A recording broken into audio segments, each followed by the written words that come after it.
Hello, I am Shaukat sir. I am from J&K. Actually मेरी जो history है, मैंने अपना एमएससी जो है जीवाजी यूनिवर्सिटी से 2012 में कंप्लीट किया और उसके बाद 2013 में मैंने बीएड कश्मीर यूनिवर्सिटी से किया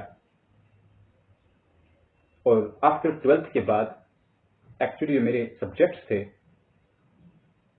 वो नॉन मेडिकल था, जिसमें फिजिक्स, केमिस्ट्री मेरे बेसिक सब्जेक्ट्स थे और मेरा जो इंटरेस्ट था वो फिजिक्स में बहुत ज्यादा पहले से ही रहा है। आफ्टर एमएससी के बाद मैंने हायर सेकेंडरीज में एज ए कंट्रैक्चुअल लेक्चरर काम किया, मिडिल स्कूल्स में भी काम किया और उससे मुझे बहुत ज्यादा एक्सपीरियंस हासिल हुआ, जिसकी वजह से मेरा जो पढ़ाने का तरीका है वो बहुत ज्यादा डेवलप हुआ और आज तक मैंने बहुत सारे लड़कों को पढ़ाया है जिन्होंने नीट जैसा एग्जाम जो है, एनडीए जैसा एग्जाम जो है उसको क्वालिफाई किया। और हमारा हमेशा से यही मकसद रहा है कि हम स्टूडेंट को फिजिक्स में अगर किसी जगह उसको प्रॉब्लम अराइज होती है उसको दूर करें और उसके कंफ्यूजन को क्लियर करें। आमतौर पे फिजिक्स ऐसा सब्जेक्ट माना जाता है जिसमें स्टूडेंट बहुत डर जाता है कि हम न्यूमेरिकल को कैसे टैकल करें, किस तरीके से न्यूमेरिकल को हम लोग हैंडल करें। लेकिन उस चीज को खत्म करने के लिए हमने बहुत सारा फिजिक्स के रिलेटेड कंसेप्ट्स जो है अपने अंदर उन चीजों को मैंने डेवलप किया ताकि मैं स्टूडेंट को उन चीजों को समझा पाऊं और उन्हें बिल्कुल इजीली वो कंसेप्ट समझ आ जाए। मैं इस 10 ईयर की एक्सपीरियंस को अन अकेडमी के प्लेटफॉर्म पे लॉन्च करना चाहता हूं ताकि बहुत सारे स्टूडेंट्स को बेनिफिट हो और उनको फिजिक्स में किसी जगह कोई भी प्रॉब्लम ना हो और वो आगे जब किसी नीट एग्जाम में या एनडीए के एग्जाम में या जेडब्ल्यू के एग्जाम में बैठें तो उनको किसी भी जगह कोई दिक्कत ना हो। मेरा बहुत ही ज्यादा एक्सपीरियंस फिजिक्स के रिलेटेड रहा है कि किस तरीके से स्टूडेंट को मोटिवेट किया जाता है और किस तरीके से उस स्टूडेंट के कंफ्यूजन को क्लियर किया जा सकता है। अब हम फिजिक्स के कंटेंट प्लान को जो हमारे पास 11th का क्लास है डिस्कस करेंगे कि ये जो हमारे पास इसका सिलेबस दिया गया है उस सिलेबस को कितने टाइम में हम लोग कंप्लीट कर पाएंगे। हमारा पहला जो यूनिट है that is physical world and measurement. इसको ऑलमोस्ट 6 आवर्स लगेंगे कंप्लीट करने के लिए, क्योंकि इसमें बहुत सारे कंसेप्ट्स आपको पढ़ने हैं। इससे पहले भी आपको मैं ये बात बताना चाहूंगा कि आमतौर पे स्टूडेंट जो है वो डिफरेंशिएशन में लैक करता है, मतलब डिफरेंशिएशन और इंटीग्रेशन जो है उसका कंसेप्ट उसको नहीं होता है। लेकिन अगर उसको डिफरेंशिएशन और इंटीग्रेशन का कंसेप्ट पहले दिया जाए तो उसको कहीं पे कोई दिक्कत नहीं होगी। इंटीग्रेशन और डिफरेंशिएशन जो है ये बेसिक बैकबोन है फिजिक्स का। कोई ऐसा ना समझे कि फिजिक्स जो है डिफरेंशिएशन और इंटीग्रेशन के बगैर हमें आसानी से समझ आ जाएगा।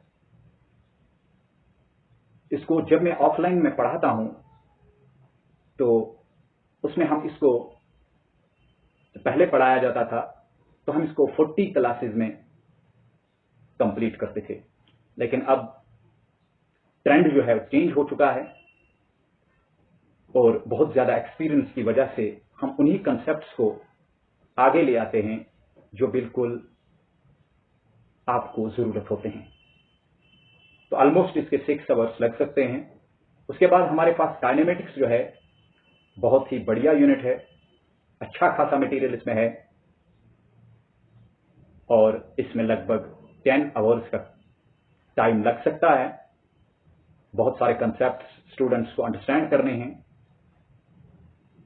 तो इसके लिए हम 10 आवर्स का टाइम दे सकते हैं। उसके बाद नेक्स्ट यूनिट जो आता है that is laws of motion. इसमें बेसिक 3 लॉज हमारे पास है न्यूटन के, उनको एक्सप्लेन किया जाता है। ऑलमोस्ट इसका टाइम जो है 8 आवर्स का लग सकता है और अच्छे तरीके से हर कोई कंसेप्ट समझ आ सकता है। Work, energy and power next unit है। इसमें 7 आवर्स का टाइम लगेगा, अच्छे तरीके से समझ आ जाएगा, हर कोई कंसेप्ट इसमें क्लियर हो जाएगा। उसके बाद नेक्स्ट यूनिट जो है that is motion of system of particles and rigid body. थोड़ा सा लंबा यूनिट है, ज्यादा टाइम ले सकता है, तो 11 आवर्स हमने इसके लिए टाइम रखा है। 11 आवर्स में इसको हम कंप्लीट कर सकते हैं। उसके बाद नेक्स्ट यूनिट है ग्रेविटेशन। बड़ा इजी यूनिट है, बहुत ही इजी है। स्टूडेंट ने 9th में इसको पढ़ा होता है, बहुत सारे बेसिक कंसेप्ट उसने समझे होते हैं, तो 9 आवर्स इसके लिए अच्छा टाइम है जिसमें यह कंप्लीट हो जाएगा।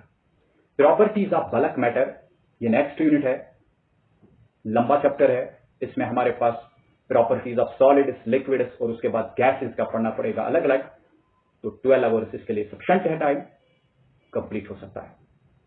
थर्मोडायनेमिक्स एक अच्छा सा यूनिट है, बहुत ही बढ़िया यूनिट है, आसान है और इसमें हमने 8 आवर्स का टाइम रखा है। बिल्कुल 8 आवर्स में ये कंप्लीट हो जाएगा। उसके बाद नेक्स्ट यूनिट जो है that is behaviour of perfect gases and kinetic theory of gases. इसमें 13 आवर्स हमने रखा है, क्योंकि ये 2 अलग अलग चैप्टर्स है, बिहेवियर ऑफ परफेक्ट गैसेस और उसके बाद थ्योरी ऑफ जो काइनेटिक थ्योरी ऑफ गैसेस है, इसको अलग अलग पढ़ा जाता है और 13 आवर्स इसके लिए सफिशिएंट टाइम है, अच्छे तरीके से क्लियर हो जाएगा। उसके बाद नेक्स्ट यूनिट जो है that is oscillation and waves. ये जो है इसमें पहले ऑसिलेशन पढ़ा जाता है और उसके बाद वेव्स पढ़ा जाता है, अलग अलग पढ़ा जाता है, बहुत सारे कंसेप्ट इसमें है, अच्छा सा यूनिट है। लेकिन आमतौर पे स्टूडेंट इसमें फील करता है कि ये टफ है, बट कोई चीज टफ नहीं होती है जब आप लगन से काम करोगे और आपके सामने सिखाने वाला जो है वो भी इन कंसेप्ट्स में परफेक्ट होगा और उसको अच्छे से कंसेप्ट समझ आए होंगे, तो वो उसको अप्लाई कर सकता है, आसानी से उसको अंडरस्टैंड आपको हो जाएगा, वो आपको करवा सकता है। तो इसके लिए टाइम जो है 16 आवर्स का सफिशिएंट है। So this was all about my introduction and how to tackle numericals, how to derive equations, how to derive expressions। ये सभी चीजें जो है ये उतना टफ नहीं है, हम इसको बिल्कुल इजीली अंडरस्टैंड कर पाएंगे और जब मैं आपको पढ़ाऊंगा तो आपको डेफिनेटली एक अलग तरीके से बेनिफिट होगा और आप कॉम्पिटिटिव एग्जाम के लिए बड़े अच्छे तरीके से तैयार हो सकते हो। Thank you to all of you. चलिए अब हम एक अच्छे से टॉपिक को डिस्कस करते हैं, दैट इज राउंडिंग ऑफ। इस टॉपिक को 11th में आपको एक्चुअली पढ़ना है, तो इसके बारे में कुछ रूल्स को समझते हैं कि राउंडिंग ऑफ जो है किस तरीके से किया जाता है। तो पहला जो रूल हमारे पास है that is if there is less than 5, मतलब पॉइंट के बाद अगर हमारे पास नंबर जो होगा 5 होगा, less than there is no change, तब आपको चेंज नहीं करना है। Let us take an example. आपको एग्जांपल के जरिए ये बहुत अच्छे तरीके से समझ आ जाएगा। अगर आपके पास नंबर होगा 2.3, उसके बाद 4, उसके बाद यहां पे 5, लेकिन आपको यहां पे बताया गया है कि आप कीजिए यहां पे जो हमारे पास राउंडिंग ऑफ है, आपको rounding off up to 2 digits करना है, अप टू 2 डिजिट्स, आपको राउंडिंग ऑफ 2 डिजिट्स तक करना है। तो देखिए 2 डिजिट्स हमारे पास 2.3 है, इसका मतलब है 2.3। लेकिन इसके बाद वाला जो नंबर है वो आपको पूरे तरीके से ऑब्जर्व करना है कि अगर वो 5 से लेस देन होगा तो इसमें कोई भी चेंज नहीं आएगी। आई होप ये बात आपको बिल्कुल अच्छे तरीके से समझ आई होगी, क्योंकि अप टू 2 डिजिट्स तक आपको करना है राउंडिंग ऑफ, लेकिन इसके बाद वाला जो हमारे पास डिजिट है वो लेस देन 5 अगर होगा तो तब आपको कोई भी चेंज नहीं करनी है उसे पहले वाले डिजिट में। If there is next rule जो है that is if there is a greater than 5, अगर आपके पास ग्रेटर देन 5 होगा, चलिए इस एग्जाम्पल को भी हम लोग अंडरस्टैंड करेंगे कि अगर आपके पास नंबर होगा 2.3, उसके बाद हमारे पास 6 होगा, लेकिन आपको बताया गया है कि राउंडिंग ऑफ जो है आपको कहां तक करना है, राउंडिंग ऑफ आप कीजिए अप टू 2 डिजिट्स, 2 डिजिट्स तक आपको राउंडिंग ऑफ करना है। ये आपको क्वेश्चन में दिया गया है, तो आपको 2 पॉइंट तो लिखना है, लेकिन इसके बाद वाला जो नंबर है तभी तो 2 डिजिट्स आ जाएंगे। उसके बाद वाला जो नंबर है, इस 3 के बाद जो नंबर हमारे पास है दैट इज ग्रेटर देन 5, तो आपको क्या काम करना है, आपको एक ऐड करना है, सिंपल एज इट इज, आपको सिंपली 2.4 लिखना है। आयो बहुत ही आसान है, ये उतना टफ नहीं है। थर्ड रूल जो है that is if there is equal to 5, अगर आपके पास इक्वल टू 5 होगा, before 5 if there is even number there is no change, तब उसमें कोई भी चेंज नहीं आ जाएगी। Let's take an example, example के जरिए आपको बहुत अच्छे तरीके से समझ आ जाएगा कि अगर आपके पास नंबर है 2.34, उसके बाद आपके पास है 5, लेकिन आपको बताया गया है कि राउंडिंग ऑफ कीजिए, आपको राउंडिंग ऑफ करना है, राउंडिंग ऑफ अप टू कहां तक, अप टू आपको करना है 3 डिजिट्स तक, 3 डिजिट्स तक करना है। तो देखिए आप क्या करोगे, 2.3 उसके बाद आपको लिखना है 4, लेकिन 4 के बाद वाला जो पॉइंट है वो डिजिट है दैट इज 5। अगर ये 5 है तो इसका मतलब है इक्वल टू 5 है, अगर ये इक्वल टू 5 है तो बिफोर 5 से पहले आपके पास 4 है, लेकिन वो 4 इवन है, तो देयर इज नो चेंज, आपको कोई भी चेंज नहीं करनी है, आपको सिर्फ 2.34 लिखना है। इस तरीके से हम इसको राउंडिंग कर सकते हैं। नेक्स्ट रूल जो है, आई होप ये बात तो आपको बिल्कुल क्लियर समझ आ गई होगी। If there is equal to 5, फिर से वही कह रहा है कि अगर आपके पास इक्वल टू 5 होगा, 2.3 उसके बाद हमारे पास होगा सपोज 7, उसके बाद आपके पास है 5, तो आपको क्या काम करना है, if there is equal to 5 before 5 there is odd number, आपके पास ऑड नंबर है, तो देखो आपको पहले ये बात याद रखनी है कि राउंडिंग ऑफ आपको कहां तक करनी है, क्योंकि इसमें राउंडिंग ऑफ कुछ अलग तरीके से भी हो सकता है। राउंडिंग ऑफ आपको करना है up to 3 digits, total 3 digits तक आपको राउंडिंग ऑफ करना है।